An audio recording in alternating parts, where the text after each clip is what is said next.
em, entre los seguramente más de 200,000 millones de estrellas y 2,000 planetas que alcanzamos a vislumbrar desde la Tierra, parece ser que solo en la Tierra, existen las condiciones físico-químicas necesarias para haber dado origen y permanencia a ese complejo fenómeno llamado vida. Extraordinario, ¿no? Nos tocó. No hablaré de qué es la vida, aunque siempre como bióloga caigo en esa tentación. Lo que sí diré es que la vida, o sea, los seres vivos, en cualquiera de sus manifestaciones, desde una simple arqueobacteria fósil hasta Sean Connery, todos nosotros somos habitantes, al parecer, solo de este planeta hace aproximadamente 3,800 millones de años. La vida aparece en este planeta y no sabemos cuánto durará, ni quiénes son las especies que prevalecerán. De hecho, el registro fósil nos muestra que la vida, como fenómeno, ha estado a punto de extinguirse y de desaparecer de la faz de la Tierra cuando menos 5 veces. Y que el 90% de las especies que han aparecido han desaparecido.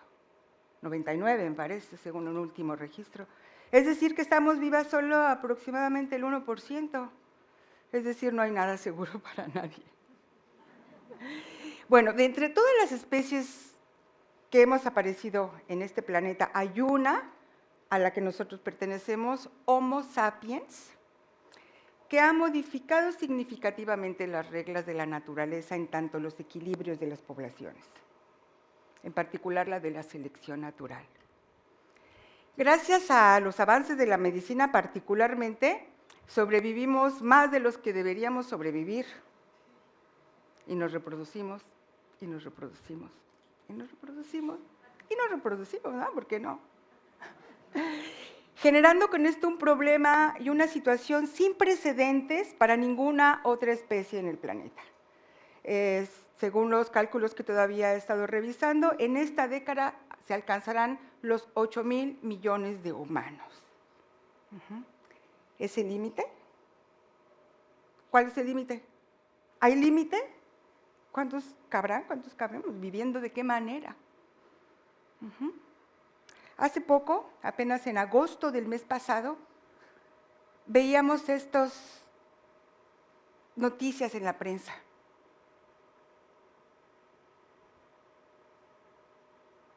Esto suena a que tenemos una escasez de planeta, ¿no?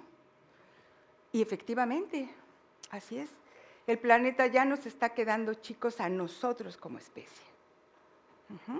También, la década pasada, los teóricos empezaron a especular acerca de un concepto muy interesante que se llama la capacidad de carga.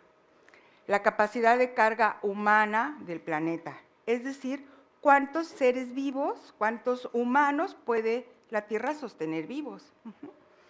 Y ese número no es fácil de alcanzar, ya que no solamente depende del número, sino del modo de vida. Dada la cantidad de recursos que consumimos y de residuos que producimos con nuestros sofisticados modos de vida. Evidentemente no es la misma huella ecológica la de una persona en una ciudad, en un país rico, que la de una persona en una aldea, en un país pobre. Y es entonces cuando empiezan a aparecer en nuestra mente esas visiones futuristas catastróficas de la literatura y del cine, en donde vemos un futuro devastado con unos pocos humanos arrastrándose por conseguir lo último que quede de recursos, de agua.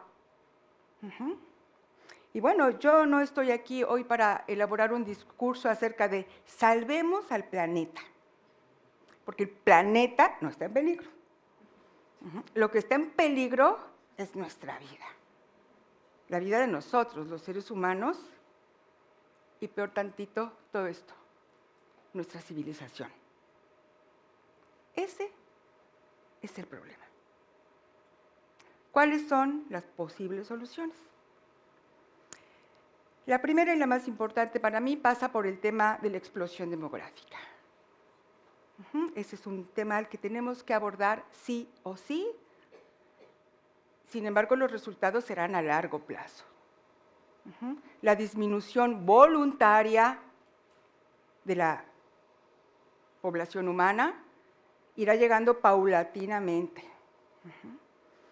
porque implica todo un cambio de cosmovisión, porque pasa por replantear conceptos hasta religiosos, por aquello de creced y multiplicaos, y enseñoraos de los campos y las bestias que os pertenecen. Los cambios de cosmovisión tan profundos se toman décadas o incluso siglos. Ya no tenemos tiempo para eso. Hay que trabajar en eso, sí, pero también en otras cosas. Por ejemplo, los cambios de modo de vida.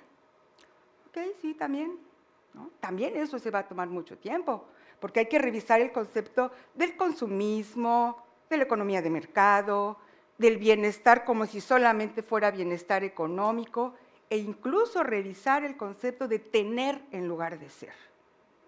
Esa ruptura, la ruptura de esos paradigmas también se toma años de incubación, siglos puede ser, y tampoco ya tenemos tiempo para eso. Hay que trabajar en eso, sí, pero también en algunas otras ideas más a corto plazo. Por ejemplo, la restauración de los ecosistemas. Restaurar un ecosistema es una forma real, factible, alcanzable de mitigar la presencia de los humanos en el planeta. Pensemos en la biosfera como un rompecabezas, en donde cada ecosistema es alguna de sus piezas. Al restaurar el ecosistema, estamos restaurando porciones de biosfera y estamos restaurando la vida. No solamente la vida humana, sino la vida que le da sustento a la vida humana.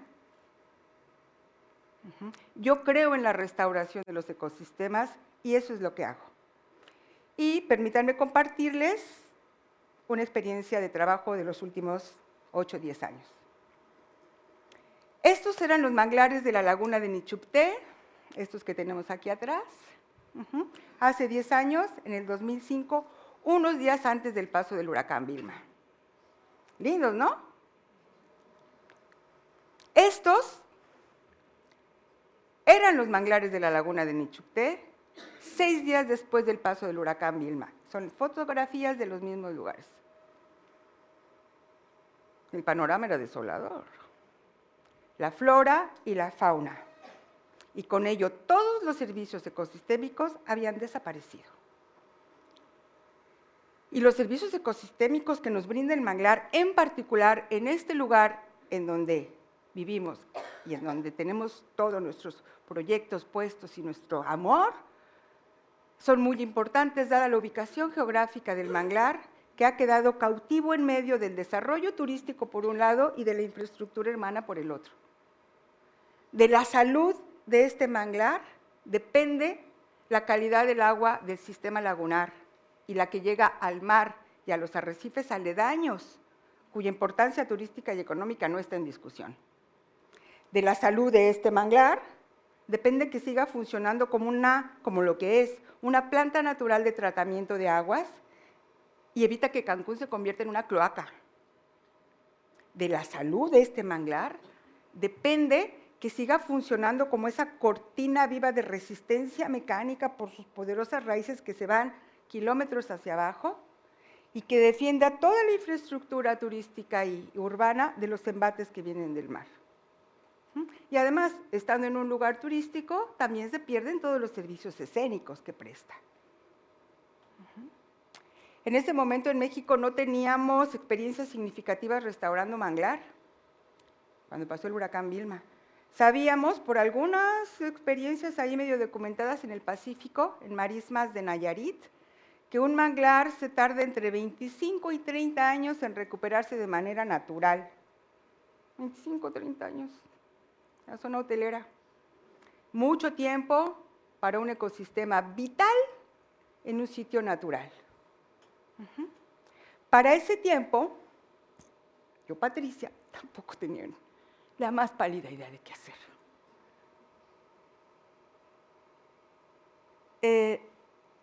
Solo contaba con unas muy pocas herramientas.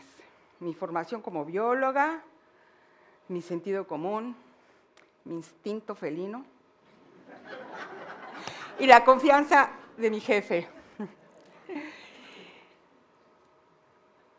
Así es que tuve yo jamás me había enfrentado a una situación de esta naturaleza, a una situación tan compleja, regresar a ese ecosistema, a sus condiciones de las fotos de antes, ¿no? ¿Así? ¿Así? ¿Y ahora sí? Fue entonces cuando la situación se convirtió en un reto, así, en un reto profesional, personal y hasta como mujer, ¿sí? Y me tomé la audacia de aceptarlo. Desde entonces, hemos trabajado en la restauración de manglares de Nichupté a varios niveles, cosas técnicas que no voy a llegar, que tienen que ver con especies, pH, salinidades, hidroperiodos, etcétera. Una cantidad de retos y de problemas insospechados, pero más allá de los técnicos, los retos de orden en el campo. Permanecer y trabajar en el manglar no es cosa fácil. Hay que tener fuerza, condición física, resistencia, coraje, tolerancia. Tolerancia al calor, a los mosquitos y otros insectos, a la hierba cortadera, al chechén, a las plantas tóxicas, al sedimento urticante, ahí al coco, al cocodrilo. Pues sí. Durante estos años hemos regresado a las zonas de trabajo a monitorear los resultados del mismo, ¿sí? Y esos regresos han sido no solo necesarios por cuestiones metodológicas, sino sumamente placenteros, porque me han permitido ser testiga de la recuperación del área. Primero, la recuperación empujada por nuestro trabajo y con la mejora de las condiciones generales, la apertura de canales y todo eso que se alcanza a medio visualizar desde aquí, también el ecosistema muestra su resiliencia. Hemos podido ver el regreso de la flora. Aquí hay unas fotografías de los mismos lugares antes y después, ¿sí? Ha regresado la cubierta vegetal, ha regresado la fauna. Estos pollos están naciendo ahí en mayo de este año. Y han regresado los servicios ecosistémicos y los procesos biológicos. La restauración justamente de esos servicios ecosistémicos son mi objetivo más acariciado. Porque solo así un ecosistema puede seguir siendo esa porción de biosfera que le da hospedaje y sustento a la vida como fenómeno complejo, no a la vida de un animal en un zoológico, a la vida como un fenómeno complejo interactuando.